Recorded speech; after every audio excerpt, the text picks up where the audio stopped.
Wow. Yeah, almost 30 years. Yeah, almost Can 30 we get you to say your name and count to 10, please? Indume, 1, 2, 3, 4, 5. Jeannie, 1, 2, 3, 4, 5, 6, 7, 8. Benjamin Mathis, 1, 2, 3, 4, 5, 6, 7, 8. Thank you.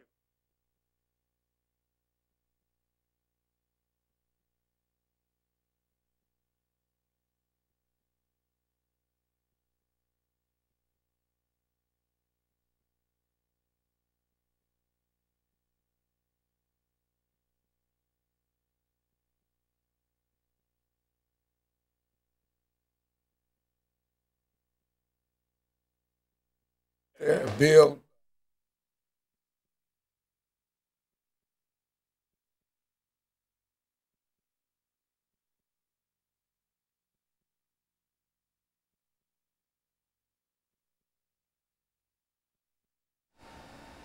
Thank you and welcome back to the show this morning.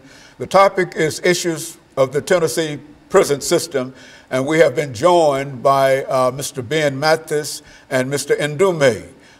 Ms. Alexander has been with us since the first segment of the show today. And let's pick up Mr. Mathis by having you to give us some information in reference to your situation. You talk about life after prison. Why don't you make a few statements in reference to your background and how you became involved with the prison system.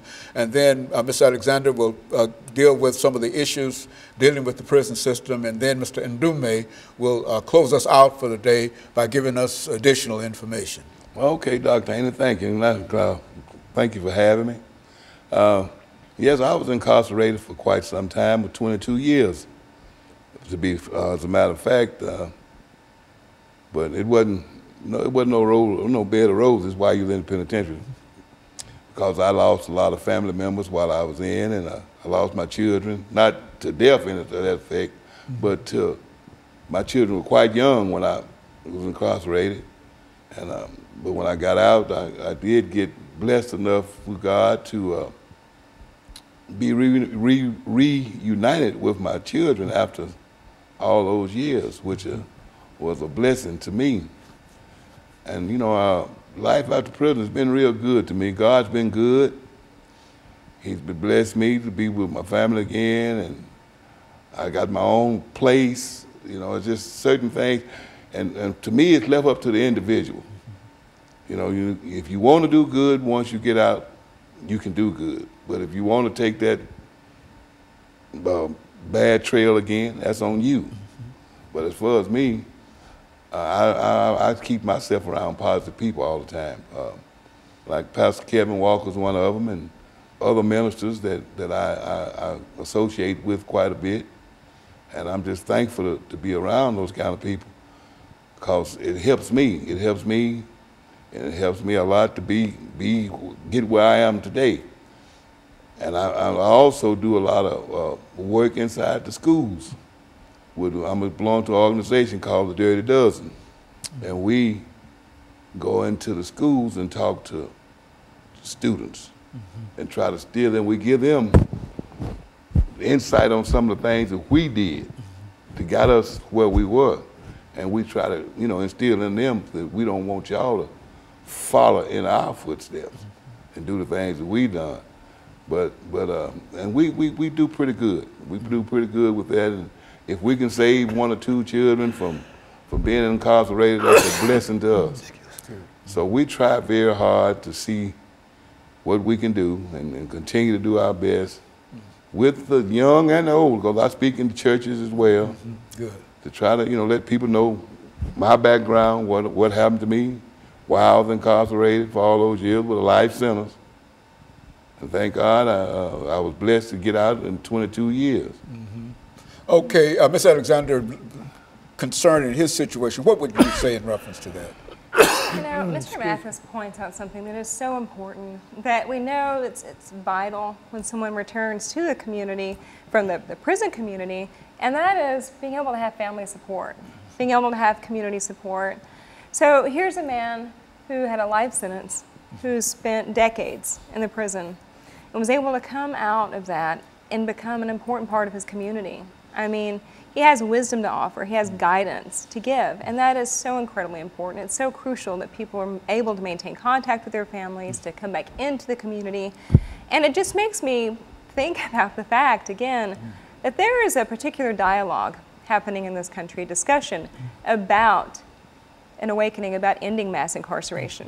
You know, and you look at states like California, for example, that repealed their 3 strikes laws, that realized that they had to do something about their sentences that warehoused people for the rest of their lives. And now they've returned so many individuals to their communities who never thought they would go home again, you know?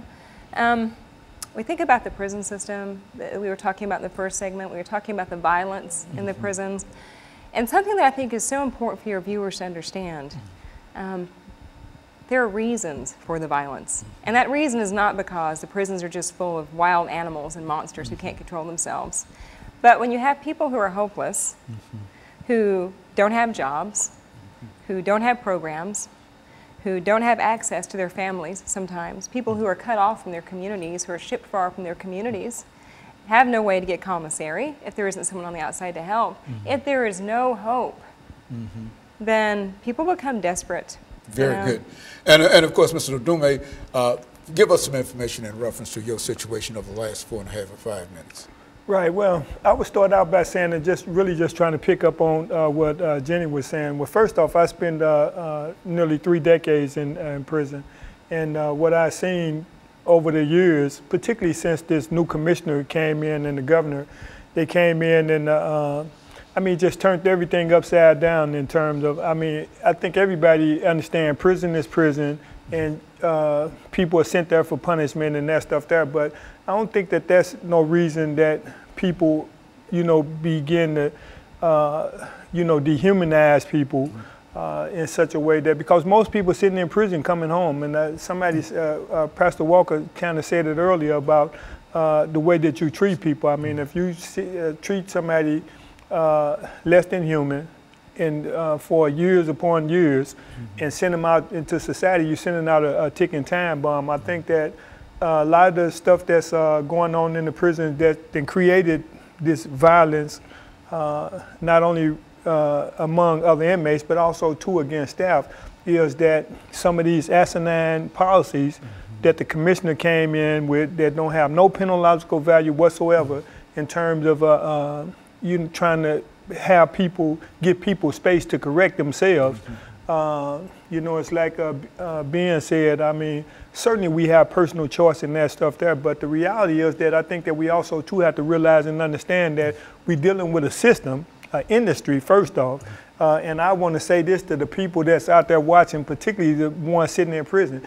Prison is an industry, and billions of dollars are involved, and based on that, somebody going to jail. Bottom line, we know somebody going to jail because there's too much money involved, too many people sitting, feeding off of this misery that's created in some people's lives. I mean, the people that, when you look at crime rate, particularly drug stuff, that sent got a lot of people sitting in prison, nonviolent people sitting in prison.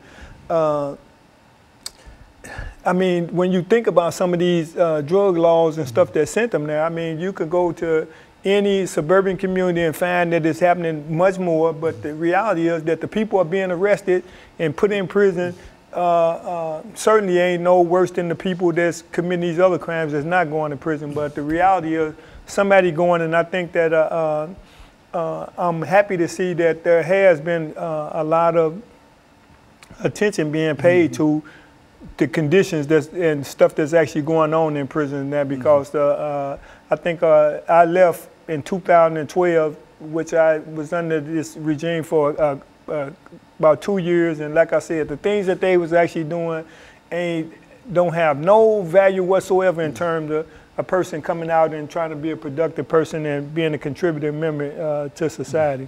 Ms. Alexander, close us out today. I just think people have to be aware, and people are becoming aware. But listen, listen to what the people behind the walls are saying. Right. Listen to what the employees are saying. Listen to what the prisoners are saying. Listen to what the families of prisoners are saying. This has value. It has meaning. And finally, we're having some light shown in an area which by its very nature is secret and it's closed off. You know, an institution, a prison can keep anyone or any program or any volunteer or any educational opportunity out, and all it has to say is for the security of the institution. What it really means is for the security of maintaining its secrets. And it's time for those secrets to end. And it's time for the public to understand what it's paying for and the product that it can expect from that. It's time to end this. It's real quick, can I pick up on this point what she's saying about when you're talking about pay? I hear the governor talking about that they want to give bonus